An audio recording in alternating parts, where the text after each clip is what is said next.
while. Can you all hear me? Yeah. And I've been thinking about something that we've done a lot in rural America, like I live up in New Hampshire, and it's called barter and trade. And it's called bypassing the bullshit system of like, this is how much this service is worth, and this is how much this thing is worth. But like me, like looking at you and going, what is it that you do? And can you trade me, because I'm a massage therapist, for that? And if you grow food, can I get some of your food for massage? And this is how we used to live. So do you have any thoughts about how we can do that on a larger scale and how we can bring that sort of thing? Like, I thought of even putting up a list on Occupy Boston, like, this is the service that I offer. Is there anybody who wants to barter this? I mean, like, can you speak to that a bit? Sure. Well, I hesitate only because to answer it bypasses taxes too, by the way. Yes, of course it does. And more power to you as long as you get away with it. Because if you think about it, what you're saying is, rather than each of us making a little individual decision and then going to market and hoping, you're saying, let's be rational. I love to do massage, so I'm going to do that, and I can do that for X people. And you like to break bread, and you want to make bread, and we all want to eat.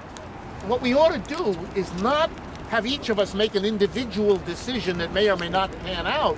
But if we want this to work, if we want each of us to do what we love and yet be useful in the community, then we need to, here we go, plan all of this. We have to get together and look at our desires as a community and our skills as a community and our resources, and then match the skills and the resources in a planned way to meet our collective needs. That's a way of organizing the production and distribution of goods and services that does not rely on a corporation or money or markets. And that means we have to question a religion, which is what we have in America, that says that corporations, money, and markets are some God-given requirement for all of us to live under. Basically, what you're saying is we can organize a more effective way of getting goods and services produced and distributed than by markets. And the truth of it is, you all know that. It's just the ideology. We appreciate it. It's like indigenous communities. Like, I am so thrilled if somebody brings me this amazing thing, you know, and then they're like, oh wow, great massage, or super food, or fabulous artwork, or like, thank you for digging that trench or fixing my electricity, you know? Well, I like to tell my students a story about Thanksgiving. What could be more appropriate a week from the date, right? Thanksgiving. Suppose you have a Thanksgiving dinner, and suppose it's the mother in your household who cooks the turkey and then she serves it. Can you imagine the moment when the family's gathered and she comes out of the kitchen with the turkey on a platter and she carves off a piece and hands it to you and says, $4. Well, wait a minute. She's been to university class. She's been told that the most efficient and appropriate way to distribute goods is by means of a quid pro quo exchange called a market. So she demands payment, which is what a market would do, for the delivery of a product, a turkey wing. At what? Yes, and at that point, her dear husband, ashen face, can't believe it, says, stop. We don't do that. This is a family. We love each other, and we do things for one another that we've worked out as a way to show our love. And then he says the really beautiful thing. To bring money in exchange into this family destroys the love that could and should bind us. That's right. And I have a thought for you. It's very old. If market relationships destroy love in a family, I got a hot idea for you. It may have the same effect outside. And the same logic applies. Maybe if we planned it, and if we allowed each other to do what we love to do, and worked out the sharing, and you give for me and I give for you, maybe we would have a relationship that doesn't require in all interconnections among people the following thought. How can I give the least and get the most?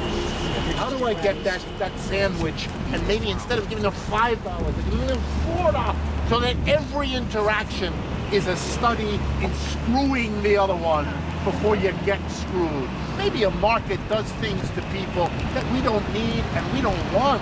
and that we ought to outgrow. But in order to ask those questions, a book isn't what you need, and a film isn't what you need, and a speaker isn't what you need, useful as those can be. It's a mass movement of people trying to do it and talking about the need to do it. That changes everything. And that's what you're doing. And you should be really proud, all of you, that are making these things happen. You know, and the wind is with you. Believe me, the wind is with you. Everything that has been done to slow this movement down has not only failed, but has boomeranged. In New York City, it began with an ugly police captain pepper spraying 3 women, standing there looking, threatening nobody and nothing. And that went viral, and the police took them 2 weeks to get over the complete fiasco of that, which brought more people out. Barely had the 2 weeks passed, then they decided to move everybody marching on the Brooklyn Bridge onto a walkway, and then arresting them because they were on the walkway. That boomerang. Then the other night, they cleaned everybody out, and I've already told you that now boomerang by the biggest disruption in Wall Street in anyone's memory. Everything they do, that's not because the police are clumsy. They are. That's not because the police don't know how to deal with this situation. They don't. It's very clear. But that's not the reason. The reason is everything is moving your way. It hasn't happened for decades.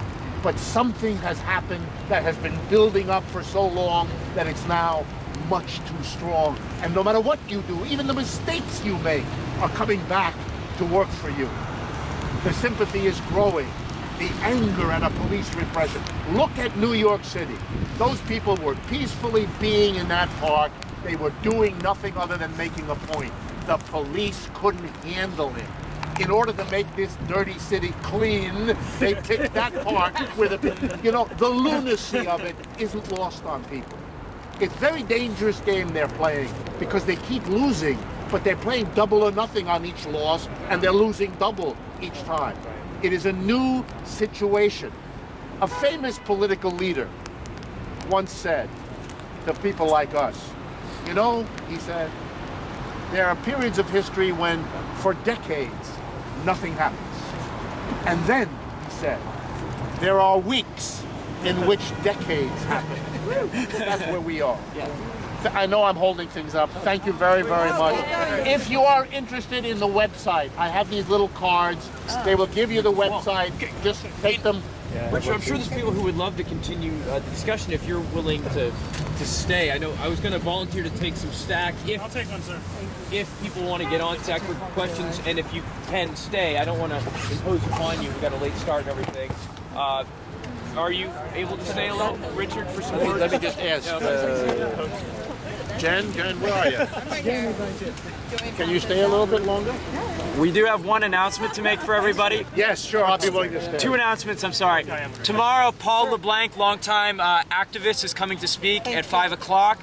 And tomorrow at 6 o'clock, you have to look for the red flags to find it. The Socialist Caucus is holding an open forum. We're discussing the situation we are in, the world we want to see, and how we want to get there.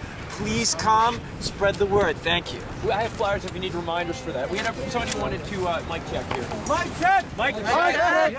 I would like to thank Professor Wolff for all of his warm, thoughtful, focused words, and for his time, to come out here in the rain, share his education, and his love, with us. Thank you so much. Every word mattered so much.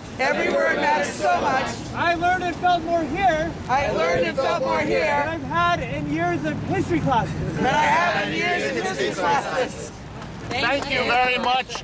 I mean this. It is an honor. It is not an imposition. It is an honor to be invited and to be part of this. In any way that those of us who are doing this in New York can be of help to you in the future, do know you're not asking us for anything special. You're asking us for giving us another opportunity to be of help in all of this. That's what we want. What's your opinion about claimant going against the system? Let me just, one second. I just want to make sure that anybody who didn't get one.